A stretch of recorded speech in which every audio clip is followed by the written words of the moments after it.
Hello, everybody. Brian Wallison here from Intuitive IT. Today, we're going to be talking to Jonathan Weissman from Gastronome Catering. We're going to be talking to him about how they're pivoting throughout the crisis in COVID, how they are handling this as a hospitality industry business. So, as we know, the hospitality industry has been hard hit since day one. And I want to talk to him about how he's pivoting as a business owner, what steps they've been doing, what they've been putting in place to continue to move forward.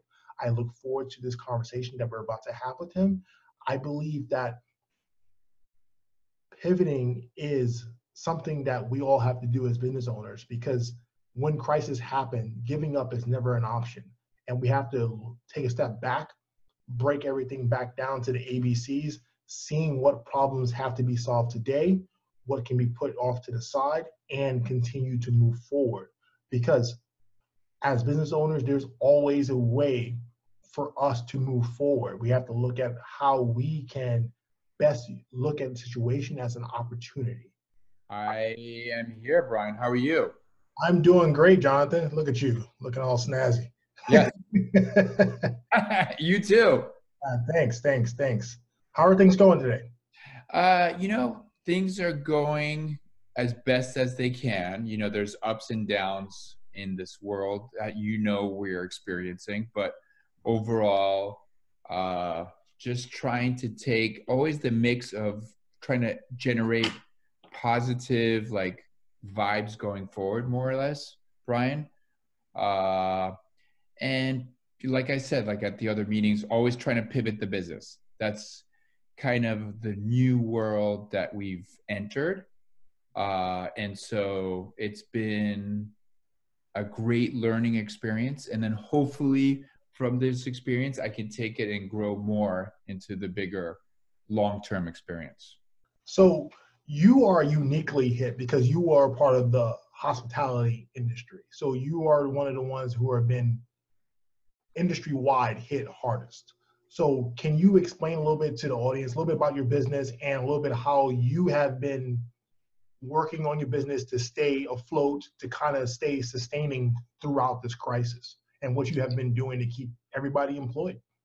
Yeah, so basically, like you said, I was kind of the first ones to really see this coming, and we were the first ones to really get hit. There was like a day when I think it was a Tuesday, and I remember exactly because about, I'd say, all 100% of my events came in and were getting canceled. So I felt almost like a tsunami coming at me. And it took me like 1 or 2 days to really realize the impact and really kind of flush out what the impact would be to the business, because, my business really entails social environment. It entails the one-to-one person contact. And so, I think being a caterer and being on a small business level caterer, I was able to really pivot my business quicker than most bigger caterers. The bigger caterers, because they had such a high volume and they had bigger accounts, that they were locked in more towards these bigger companies, bigger corporate companies. So I had the ability to really switch and pivot very quickly. So one of the things that I was able to really utilize, and I didn't think I was going to utilize it, is create this ghost kitchen element. And the ghost kitchen element kind of relates to the online platform of a Grubhub, a Seamless Web, Postmates, what other companies, and then Caviar, for example. So I was able to really pivot quickly to be able to use that online platform of people being able to order.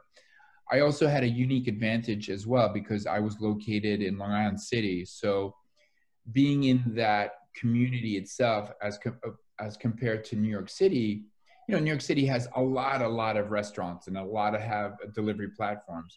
Long Island City has a building community of good foods. So I was able to take advantage of being one of those companies that can kind of set themselves apart in that realm of good food and being able to deliver good food. So that was one of the pivots. And then I've realized that now my Instagram account has become more valuable to me. That communication on a internet social level has become more important. So I have to make sure that whatever products I use, I'm able to develop that product that has the ability to be shown on that platform of Instagram, for example. So we created like a to-go box where we prepare foods, we put it in a box, and then we sell it to individuals, because some individuals at home are kind of tired of cooking the same old meal, and I think the routine, so they're trying to break that monotony. So I had to make that marketable on Instagram. So that's kind of where I switched really on a digital platform. So yeah, so excuse me.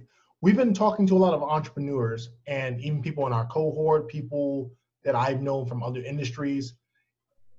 It's about taking that step back and evaluating your business, evaluating the services and the product that you actually have to sell and what you're able to solve. What problem are you trying to solve?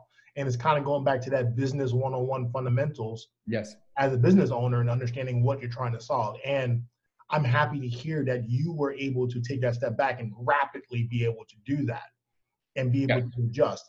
And I think kind of highlighting what you said at the beginning, that day, that Tuesday, where you, that Tuesday where it felt like the world was coming to an end. I can see a lot of small business owners had that moment, that day. Many business owners had that Tuesday where they just weren't sure how things were going to play out. It felt like everything was crashing around them, and they had to take a step back. But you did the one thing that I want to preach to all business owners. Yeah. You just keep moving forward. Yes, I think the most important thing is not to get so caught up in like this mystery of the unknown that all small business owners are dealing with. And I think you guys have portrayed that, and especially all the cohorts at Columbia. It's like, what do we do with the unknown? And I think us being as small business owners and entrepreneurs, we always have to be prepared for the next phase, not be so much dealing with the unknown, but how can my plan apply to something that's coming? And I think that's important. And I think, like, for example, the PPP, like, the fact that I got the PPP, what am I going to do to utilize that source of revenue, which is really free and is a great thing. It's only for 8 weeks, but how can I maximize my work and revenue at that PPP bonus level, so to speak? So, again, I'm reaching out to management companies. I'm in real estate. A lot of the management companies, and again, this is something where I'm testing it out. I'm trying to find something that I'm able to utilize. So these management companies are paying their employees their meals, so to speak. So a meal in New York City, as we all know, costs $14. But if I can come in and produce a meal for $8 and deliver to multiple management companies across many levels, I'm not undercutting, but I think I'm managing the budget of the management companies a little bit better, and they can come to me and they can get the meal from me, as opposed to one of their people going out and buying a meal for $14. So that's one of the realms that I am exploring and testing out.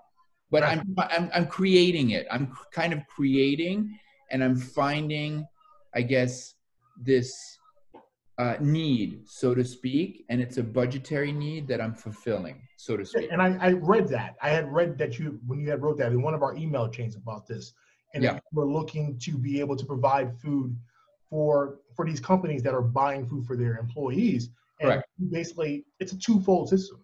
So one, not only you are helping the management company or the company in general save money, you're also helping keeping their workers safe. You're also helping keep so they don't have to go out, contaminate other people's kitchens. You're actually delivering the food, I would assume. Correct, yes. So you're bringing the food to their offices. Everything is catered. Everything is prepared safely in your kitchen environment. So correct.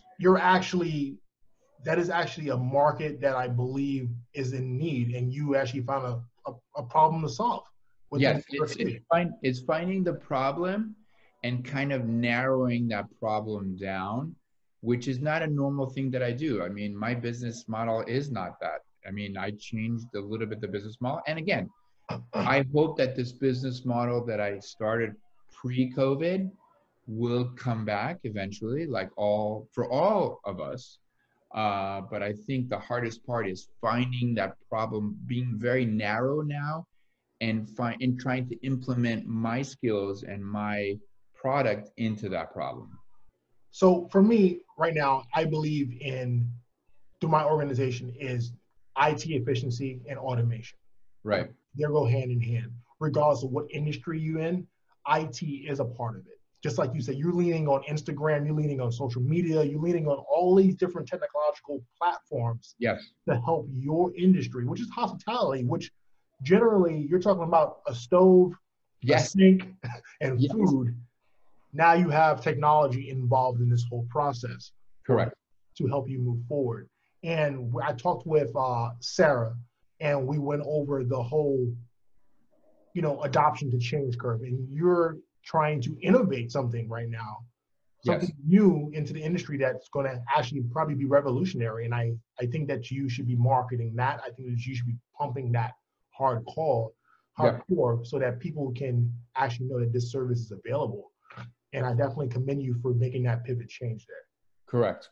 I think the one thing I would say, I just want to get some traction on it because it is still kind of out there a little bit and it's still not formalized. But once I get that traction and I have the proven model, then I have the ability to then market it on that digital platform. I think that's important as well.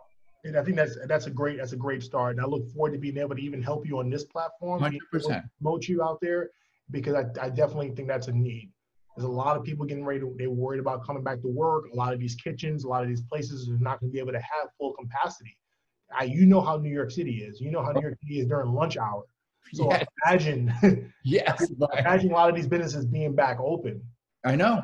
And then how people don't want to go outside maybe, or don't want to put themselves in a situation where they're putting themselves in jeopardy, so to speak. Like even some of my chefs felt like not taking the subway, coming to work, and I'm deemed an essential business. So that's also another category that I have to deal with as a business owner. Like, how do I deal with, you could see with Amazon going through those aches and pains where a lot of their core business is based upon people coming in and pushing boxes and stuff like that. And they don't want to come into work because they feel that they're sacrificing their lives to be able to produce revenue for the company. It's a fine line, because I had a conversation with a company president over in New Jersey 2 days ago, and we were talking about this. And I know that his wife works at a law firm for workers' compensation. Right. And they've been talking about this whole thing about with the essential workers. Some of these places that are normally not considered essential workers are now essential workers. Right. They're having that mindset. Well, then they never signed up for something like this. They never signed up to be out there working when everybody else is not working. And how do you deal with that? How do you deal with when you have employees saying, you know what, maybe I don't want to come to work? Yeah. You're saying that you're experiencing that. What has been your advice and your word to your employees to help reassure them and help motivate them to want to come to work? I think for me, it's all about, reassuring them that I'm trying to take all precautions and all necessary measures to make their environment livable and workable. I know that the kitchen that we work in, every 2 weeks, we go through an disinfectant process. Wrong term to be using now with the way disinfectant is viewed, but we go through a process of cleaning the kitchen and maintaining certain protocols that we can to be able to make the environment safe. And like I said, there has to be, I think, an element of incentivizing people, like the way the real estate management companies are buying meals for these individuals. I think for me, it's all about it's a little bit on a monetary level. I think we are able to pay, and it's really about paying it forward and about being able to, I look at it also on the bigger picture. If I'm able to pay an individual, and I don't look at this as some hierarchy thing. I look at it as being able to contribute back to the economy, that I can pay someone and they can go out and put food on their table, or they can go out and buy something that they need for their family. So it's almost cyclical, that it kind of trickles down to being able to keep New York moving forward. Okay. What advice would you give to other hospitality business owners? I think for the number one thing is to stay positive. This will come back. I think we need to be creative in terms of being able to see the picture differently and not look at it in a negative way. Like, a lot of people are saying, oh, how are we going to operate at 50% capacity? I think it's about trying to find other means of being able to develop other products. I know restaurants, I hear on the word, are trying to create the meal at home experience, for example. So that's an important thing that somebody came up creatively. I know some people are like doing these Zoom videos where the chef cooks at home and produces a meal for people. That's another element. So there are ways. I mean, I think I even saw in the news ago that this whole, like, when you look at quick service restaurants where people do the drive-throughs, they have now the meals that they put on the side of the window, and they bring the meal and people have that experience in the car, but at the restaurant. So there is a lot of ways where we can come back. We just have to be creative and stay the course, like you mentioned, Brian. Stay the course and look at the smaller problems that can give us the solutions, not focus too much on the unknowns. I just had a vision of the drive-ins coming back from like the founder. It is. It is. I had a vision just like that, where they're just coming back. You're just driving back up and you're just sitting in your car eating again. Yeah, you go to White Castle or any quick service restaurant, and they're able to come in, like they come in out in roller skates, Sonic. And they drop that little tray next to you on the car, and then they go away. And I think that's one. I saw that as one thing coming back, but there are solutions. Like, I think that's the most important thing. And I also, when one positive news comes out, I think it's also important to talk to your colleagues as well in the industry. I think in talking with you, in talking with people across many industries, and really listening and honing in, there is a lot of creativity out there, and that's important. And I think that's you hit the nail right there on the door. It's pretty much that creativity and positivity. Yeah. And if you sit there, I'm not gonna lie, even for myself, that day that I had my own Super Tuesday, yeah, I sat there 24, 48, 72 hours, like, what am I gonna do? I don't understand. And at that point, it was no, it's not an option. It's just, what else are you gonna do? You're not gonna stop what you're doing and get a job, because nobody has a job. So what are you gonna do? You have to innovate and you have to continue to move forward. As an entrepreneur. And it's, because you don't know what the future is going to hold, but you have control on what your future can look like for you. And I'm happy you made that change for you and your organization. Yeah. And no, like you said, Brian, no is an answer you already know, and it's the yes part that's the hardest, but no, you know what it's going to be like. So when you know that answer, then it's only you can move forward and say yes, and what is the yes? What is it that I can do to change? And being an entrepreneur, I think at this time, it may seem difficult and bleak some days. Listen, we all go through it, like you said, but I think waking up and just being positive and really pushing the needle every day and finding those new means that are exciting. I mean, I go through waves, like some days are great and I have something great coming. Some days are tough, but staying the course is important. So I'm going to ask you this unique question. I didn't ask nobody else this question yet. Sure. So how do you feel CCBP, Columbia Community Business Program, helped you prepare for this crisis that we're all going through right now? The CCB, there's a couple of things. Number one, I met amazing people. I met people who are driven, who are great leaders and who are unbelievably supportive. So that's the number one criteria that I see the program giving back to me. And then when I sit and make business decisions, I'm able to go back on what I've learned and really validate what I'm doing. Like, what does it mean to pivot? I never knew that changing decisions meant a pivoting of the business, or like going back to that real estate example and finding, that niche market, like finding something that is needed and capitalizing on it. I would never be able to translate what it really means. And so seeing that and learning that and going through the reading and the lectures and the meetings with us as groups really kind of gives the program validation to me. I would definitely have to agree with you. I got kind of going back to what you're saying about the whole cycle situation. Yeah. On those days where I'm at the low point of my cycle, I'm just like, I see a Slack message or I'll see an email come through and it automatically gets me back up. And I'm just like, okay, you know what? Let's keep it. If these guys are working, I'm working. Let's keep it moving. Yeah. And it's more motivation of having that teamwork, of having that power together. And then having the backing of actually understanding these growth drivers, understanding what pivoting means, understanding that how to find the problem that you really need to solve. Yeah. And not trying to solve these random things that you shouldn't even be focused. And it clears the clutter.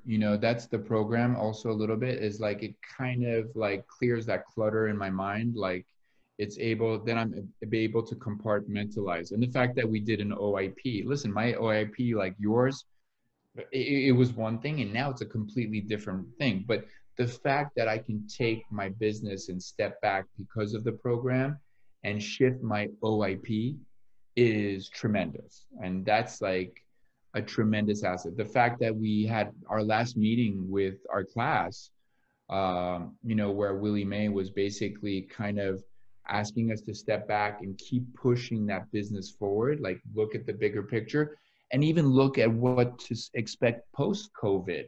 Like, the fact that I can think post-COVID actually drives my business today. Like, I wouldn't be able to think about doing meals for seniors as a revenue stream post-COVID. That could be a completely new business model for me.